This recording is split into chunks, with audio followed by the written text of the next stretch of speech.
Bhestan police station ખાતે નોંધાયેલા એનડીપીએસના ગુનામાં છેલ્લા 6 માસથી નાસ્તા ફરતા આરોપીને હાથ બનાવટના દેશી તમંચા સાથે ઝડપી પાડતી ભેસ્તાન પોલીસ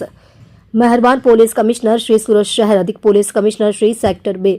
નાયબ પોલીસ કમિશનર શ્રી ઝોન 6 તથા મદદનીશ પોલીસ કમિશનર શ્રી જે ડિવિઝન સુરત શહેર નાઓ તરફથી વણશોધાયેલ ગુનાઓ શોધી કાઢવા તેમજ નાસ્તા ફરતા આરોપીઓને પકડી પાડવા માટે સૂચનાઓ આપેલ હોય જે અનુસાર ભેસ્તાન પોલીસ સ્ટેશનના police inspector Shri N Gabani સાહેબ નાઓના માર્ગદર્શન હેઠળ ભેસ્તાન પોલીસ સ્ટેશનના સર્વેલન્સ સ્ટાફના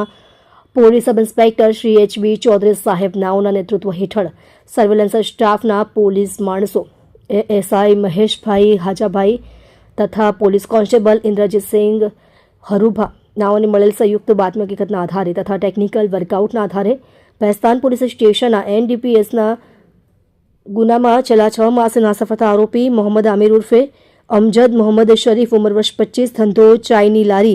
હાલ રહે પ્લોટ નંબર 17 શોએબનગર બી ઓન ભેસ્તાન સુરત મૂળ રહે દુર્ગાગંજ જ્ઞાનપુર ભદોહી ઉત્તર પ્રદેશને હાથ બનાવટના દેશી તમંચા સાથે પકડી પાડી કાયદેસરની કાર્યવાહી કરેલ છે।